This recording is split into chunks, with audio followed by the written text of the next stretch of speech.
1 minute में, 1 unit time में जो प्रोडक्ट फॉर्मेशन हो रहा होता है वो होती है रेट ऑफ रिएक्शन, और ये एंजाइम इस रेट ऑफ रिएक्शन को बढ़ा देते हैं। अगर किसी लिविंग बॉडी में रेट ऑफ रिएक्शन को ऑल्टर किया जा रहा है तो वो हो जाएगा अपना बायोकैटलिस्ट, जैसा कि लिखा है present in the living body. जो अपने एंजाइम्स होते हैं बेटा, इनको हम 6 क्लास में डिवाइड करते हैं। 6 बड़ी बड़ी क्लास होती हैं और हर एक क्लास के अंदर अपनी 4 से लेके 13 सब क्लासेस होती हैं। मैम आप ये कह रही हो प्रोटीन का नहीं बना होता है, तो आप ये बताओ कि ये किसका बना होता है। अगर प्रोटीन का नहीं है तो मतलब किसका? तो ये 3 तरीके का हो सकता है। हेलो बच्चों, क्या हालचाल? बढ़िया सब। तो आज हम लोग करने वाले हैं चैप्टर बायोमोलिक्यूल, और बायोमोलिक्यूल का भी एक छोटू सा पार्ट है एंजाइम। ये जो पार्ट है अपना एंजाइम, यहाँ से बेटा हर बार एग्जाम में 2 क्वेश्चंस तक पूछ लेता है। ठीक है, अगर एक क्वेश्चन पूछा तो इंपॉर्टेंट है, 2 क्वेश्चंस अगर एग्जाम में यहाँ से आ रहे हैं ना तो मतलब ये सुपर सुपर सुपर से भी ऊपर इंपॉर्टेंट है। तो आज हम लोग पूरे एंजाइम से अपने 8 नंबर पक्के करेंगे। देखो, सबसे पहले अगर हम डिस्कस करते हैं कि ये एंजाइम होते क्या है, तो बेटा ये जो एंजाइम्स होते हैं ये अपने प्रोटीन पार्ट होते हैं, ये प्रोटीन के बने होते हैं। लेकिन कभी कभी क्या होते हैं, कुछ एंजाइम्स ऐसे होते हैं जो प्रोटीन के नहीं बने होते हैं, वो एंजाइम्स होते हैं अपने राइबोजाइम। और ये जो राइबोजाइम्स होते हैं ये अपने क्या है, एक्सेप्शन होते हैं। मतलब ओनली कुछ एंजाइम है जो आरएनए के या न्यूक्लिक एसिड के बने हुए हैं, जिनको हमने राइबोजाइम बोल दिया। अदरवाइज अपने जितने भी एंजाइम है ये अपने होते हैं प्रोटीन के बने हुए। ठीक है, तो जनरली मोस्टली एंजाइम प्रोटीन के बने हुए हैं। इनका काम क्या होता है बेटा, ये जो एंजाइम्स होते हैं ये ऑल्टर करते हैं रेट ऑफ रिएक्शन को। ठीक है, अगर पूछे कि एंजाइम्स का काम क्या होता है, ये क्या करेंगे, ऑल्टर करते हैं रेट ऑफ रिएक्शन को।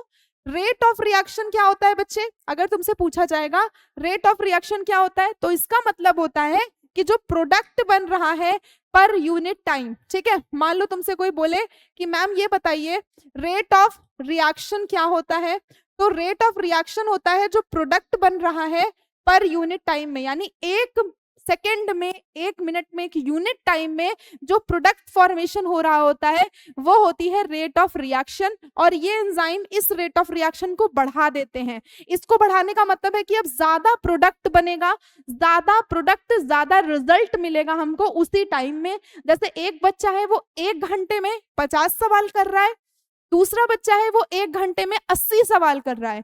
तो जो बच्चा 80 क्वेश्चंस कर रहा है उसका रेट ऑफ रिएक्शन ज्यादा है एंड कंपैरिजन टू उस बच्चे के जो 50 क्वेश्चन कर रहा है। तो मतलब ये ज्यादा प्रोडक्ट बनाएंगे एक अमाउंट ऑफ टाइम में, तो वो क्या करेंगे, एंजाइम्स करेंगे। कैसे करते हैं, ये रिड्यूस करते हैं एनर्जी ऑफ एक्टिवेशन को। एनर्जी ऑफ एक्टिवेशन क्या होती है बेटा, जैसे मान लो हम देखें कि अपना ये ग्राफ हमारी एनसीईआरटी में बना हुआ है, एक साइड में एनर्जी बनी हुई है, एक साइड में अपना रिएक्शन बना हुआ है। तो कहते हैं कि अगर सबस्ट्रेट की इतनी एनर्जी है, इसको प्रोडक्ट बनाने के लिए लगभग लगभग इतनी एनर्जी ऑफ एक्टिवेशन लगती है, ये होती है एनर्जी ऑफ एक्टिवेशन। ये है सबस्ट्रेट और ये है प्रोडक्ट, यानी कि अगर सबस्ट्रेट से हमको प्रोडक्ट तक पहुंचना हो तो हमको इतनी एनर्जी को क्रॉस करना पड़ेगा। अब हमने यूज किया एंजाइम। ये क्या करेगा, इस सबस्ट्रेट से तुरंत यहाँ पे प्रोडक्ट बना देगा। तो जो चेंज आया है ग्राफ में वो यहाँ पर आया है, ये होती है एनर्जी ऑफ एक्टिवेशन। तो इसने क्या किया, एंजाइम ने एनर्जी ऑफ एक्टिवेशन को कम कर दिया। ठीक है, इसने क्या किया, एनर्जी ऑफ एक्टिवेशन को रिड्यूस कर दिया। यही काम होता है एंजाइम का। अब देखो, एंजाइम्स को अगर हमारी बॉडी में पाए जाए, मान लो कोई एंजाइम हमारी बॉडी में रेट ऑफ रिएक्शन को ऑल्टर कर रहा है, तो हम उसको बोलेंगे बायो कैटलिस्ट। बायो का मतलब होता है लिविंग, कैटलिस्ट जो ऑल्टर करे रेट ऑफ रिएक्शन को।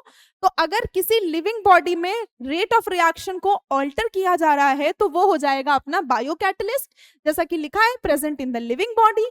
इसके अलावा अगर हमको ये कैटलिस्ट, ये जो रेट ऑफ रिएक्शन को ऑल्टर कर रहे हैं, ये किसी साइंटिस्ट की लेबोरेटरी में मिले, ये तुम्हारी क्लास 12th की केमिस्ट्री लैब में मिले, क्लास 11th में जब केमिस्ट्री लैब में जाते हो वहां पर मिले, तो वहां पर क्या है, हम इनको बोलेंगे इनऑर्गेनिक कैटलिस्ट। इनऑर्गेनिक कैटलिस्ट का मतलब है कि यहाँ पर जो है कोई भी ऑर्गेनिक यानी लिविंग मटेरियल यूज नहीं हुआ है, ये सारा का सारा क्या है, नॉन लिविंग मटेरियल है। और अगर ये नॉन लिविंग मटेरियल हमको किसी भी केमिस्ट की लेबोरेटरी में देखने को मिलता है तो वो इनऑर्गेनिक कैटलिस्ट हो जाता है। अब देखो, ये एंजाइम काम कैसे करते हैं हमने देख लिया, काम क्या करते हैं हमने देख लिया। अब हमको ये देखना है कि जो एंजाइम है वो सबस्ट्रेट के साथ मिल करके प्रोडक्ट कैसे बनाता है। तो अगर एंजाइम को हम मिक्स कर दें, मैंने क्या किया, मैंने एक बाउल लिया, एक कटोरा लिया, उसमें एंजाइम रखा, उसमें सबस्ट्रेट डाल दिया। जब हमने उन दोनों को मिक्स किया तो एंजाइम ने सबस्ट्रेट के साथ में जुड़ करके एंजाइम सबस्ट्रेट कॉम्प्लेक्स बना लिया। ठीक है, एंजाइम सबस्ट्रेट कॉम्प्लेक्स बनाया। एंजाइम सबस्ट्रेट कॉम्प्लेक्स में अब ये सबस्ट्रेट जो है इसमें से कुछ बॉन्ड्स टूटे, पुराने बॉन्ड्स टूटे और नए बॉन्ड्स बने। याद रखना सारा का सारा काम इस सबस्ट्रेट के अंदर हो रहा है। प्रोडक्ट ने इसमें कोई भी मतलब जो प्रोडक्ट बन रहा है वो सबस्ट्रेट से बन रहा है, इसमें एंजाइम पार्टिसिपेट नहीं कर रहा है। मतलब सबस्ट्रेट के पुराने बॉन्ड्स टूटेंगे और प्रोडक्ट बनेगा।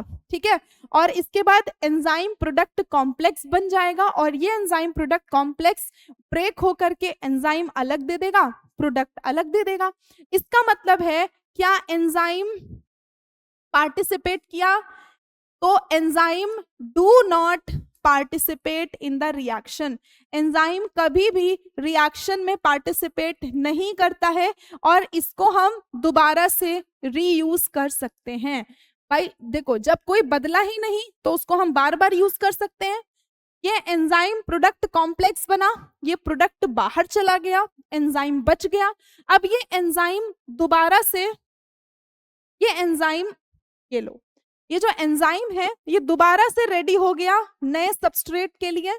ठीक है, मतलब ये एंजाइम जो है बार बार रिएक्शन में यूज किया जा सकता है, कैन बी रीयूज्ड, और ये पार्टिसिपेट नहीं करता है किसी भी रिएक्शन में। Enzymes never participate. जो चेंजेस होते हैं वो सबस्ट्रेट में होते हैं और ये सबस्ट्रेट क्या करता है, ये सबस्ट्रेट अपने सब न्यू बॉन्ड्स को बनाता है, पुराने बॉन्ड्स को तोड़ता है और प्रोडक्ट बना देता है।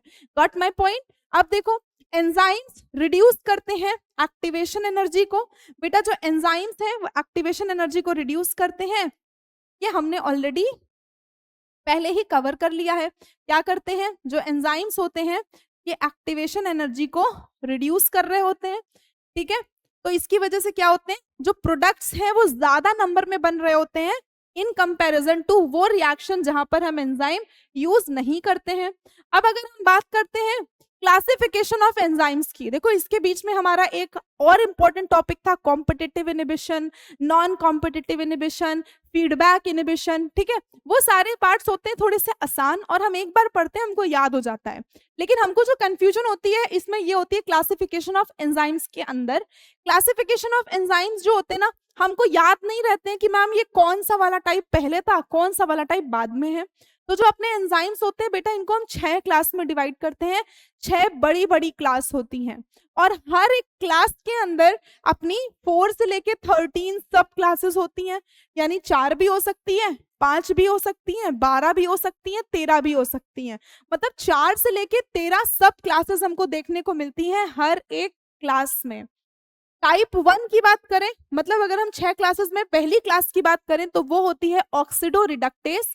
ऑक्सीडो रिडक्टेस में क्या होता है, अगर हम एक सबस्ट्रेट लें जो रिड्यूस्ड फॉर्म में पहले से प्रेजेंट है, दूसरा सबस्ट्रेट है जो ऑक्सीडाइज फॉर्म में पहले से प्रेजेंट है, अब इन दोनों में क्या होगा, जो रिड्यूस था वो ऑक्सीडाइज हो जाएगा, जो ऑक्सीडाइज था वो रिड्यूस हो जाएगा, मतलब जो पहले था उसका उल्टा हो जाएगा। तो यहाँ पे हुआ क्या, ऑक्सीडेशन रिडक्शन हुआ, तो हमने नाम दे दिया ऑक्सीडो रिडक्टेस। नाम है ट्रांसफरेज, ट्रांसफर हो रहा है। यहाँ पे ग्रुप पहले एस से लगा था, अब एस डैश से लग गया जा करके, यानी एस और एस डैश एक साथ हो गए, ग्रुप को हमने ट्रांसफर करके अलग कर दिया, तो ट्रांसफरेज। हाइड्रोलेज, हाइड्रोलेज मतलब लिसिस हो रही है, किसकी लिसिस, हाइड्रोलिसिस हो रही है, वाटर निकाला जा रहा है। इसके बाद लाइएजेस हो रहा है, मतलब यहाँ पर क्या है, बॉन्ड्स को तोड़ा जा रहा है, लेकिन कोई भी हाइड्रोलिसिस नहीं हो रही है। आइसोमेरेज में हम क्या करते हैं, ऑप्टिकल आइसोमर्स फॉर्म करते हैं या और भी टाइप के आइसोमर्स होते हैं वो फॉर्म करते हैं। फिर अपने लास्ट है लाइगेस। लाइगेस का मतलब होता है स्टिक करना, जोड़ना आपस में। तो इनको अगर हमें याद करना हो, मैम इनकी टेबल मुझे याद नहीं होती, इनका ऑर्डर हमें याद नहीं होता, तो बहुत आसान है। क्या होगा इसमें, OTHLIL, ठीक है, OTHLIL याद हो जाएगा। ये अपने क्या है 6 क्लासेस हो गई अपनी एंजाइम्स की। अब इससे भी ज्यादा इंपॉर्टेंट पार्ट जहां से क्वेश्चन हर साल पेपर में आता है और हम हर बार कंफ्यूज होके गंदा समूह बना के एग्जाम हॉल से निकल आते हैं कि मैम इसमें हमें बहुत कंफ्यूजन हुआ था। देखो आज हम क्या करेंगे, इसको पढ़ने का तरीका थोड़ा सा बदलेंगे। हम हमेशा इसको पैराग्राफ फॉर्म में पढ़ते हैं और ये गलत हो जाता है। आज हम इसको डिफ्रेंशिएट करके पढ़ेंगे, 3 पार्ट बना देंगे। जैसे ही हम 3 पार्ट बनाएंगे हम देखेंगे कि वाह भाई वाह, अब तो ये बहुत आसान है। क्या होता है, मान लो ये मेरा एंजाइम है। एंजाइम्स का कोई अपना स्पेसिफिक शेप तो होता नहीं है, हर एंजाइम का शेप अलग होता है। तो हमने एक एंजाइम बना लिया। अब मैंने यहाँ पर लिखा है कि जो होलो एंजाइम है, होलो एंजाइम मतलब एक कंप्लीट एंजाइम, ये 2 पार्ट से बना होता है। एक होता है अपो एंजाइम और दूसरा होता है कोफैक्टर। क्या बात होगी, चलो देख लेते हैं हम लोग। अगर हम बोलें कि ये अपना पूरा एक एंजाइम था, तो इसमें जो ग्रीन वाला पार्ट है ये अपना क्या हो सकता है, ये अपना हो सकता है क्या, कोफैक्टर। ठीक है, ये अपना हो सकता है कोफैक्टर। तो जो बाकी का बचा हुआ हिस्सा है, ये जो अपना बाकी का बचा हुआ हिस्सा है, ये क्या हो जाएगा बेटा, ये अपना हो जाएगा अपो एंजाइम। ठीक है, ये अपना हो जाएगा अपो एंजाइम। और इन दोनों ने मिल करके क्या बना रखा है, इन दोनों ने मिल करके बेटा ये एक एंजाइम बना रखा है। ठीक है, एक एंजाइम बना रखा है, या हम बोले एक होलो एंजाइम बना रखा है। अब इसमें क्या है, अपो एंजाइम तो अपना प्रोटीन पार्ट है, वाह भाई वाह, मजा आ गया। लेकिन मैम कोफैक्टर कौन सी नहीं बना है। देखो मैंने अभी तक तुम्हें क्या बताया था कि जो all the enzymes are made up of protein except some enzymes which are made up of RNA, जिनको हम राइबोजाइम बोल रहे थे, है ना। तो यहाँ पर हमने क्या बोला, हमने बोला कि वो वाला पार्ट हमारे एंजाइम का जो प्रोटीन से ना बना हो। अगर मैं किसी बच्चे को बोलती हूँ ये बच्चा बहुत अच्छा है, तो बाकी बच्चे सोचेंगे क्यों, क्या मैं अच्छा नहीं हूँ। इसी तरह से मैंने कोफैक्टर को बोला कि ये प्रोटीन का नहीं बना होता है, तो तुम्हारे दिमाग में सवाल आएगा, मैम आप ये कह रही हो प्रोटीन का नहीं बना होता है, तो आप ये बताओ कि ये किसका बना होता है। अगर प्रोटीन का नहीं है तो मतलब किसका। तो ये 3 तरीके का हो सकता है। ठीक है, क्या था, एक पूरे एंजाइम में एक पार्ट था अपो एंजाइम, दूसरा पार्ट था कोफैक्टर जो कि नॉन प्रोटीन पार्ट था। अगर प्रोटीन का नहीं है तो वो किसका है, तो वो 3 तरीके का हो सकता है।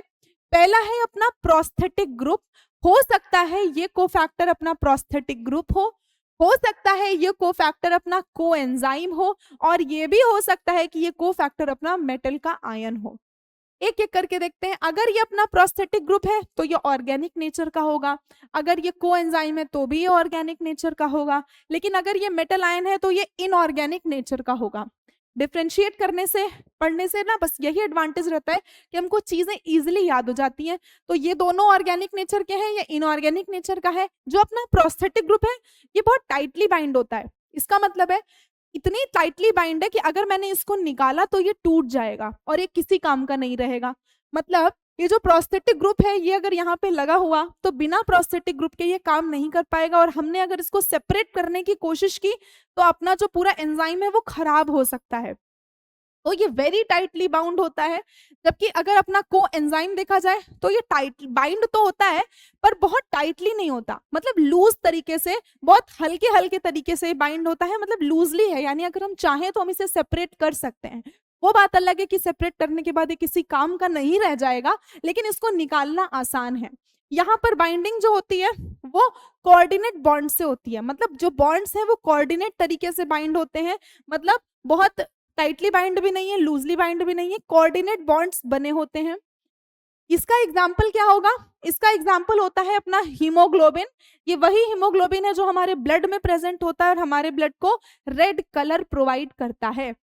यहाँ पर क्या अपने होते हैं NAD और NADP, याद करो कई बार यहाँ से सवाल पेपर में आया है, मतलब एक बार नहीं, 2 बार नहीं, दसियों बार यहाँ से क्वेश्चन पेपर में आया है कि ये बताओ NAD कौन सा कोफैक्टर होता है, और तुम हमेशा गलत मार के आते हो, मैम हम NAD को प्रोस्थेटिक ग्रुप बना के आते हैं। बेटा NAD और NADP को एंजाइम होते हैं कोफैक्टर के अंडर में। यहाँ से हजारों बार सवाल आता है, मैंने स्टार मार्क किया है, बहुत इंपॉर्टेंट है।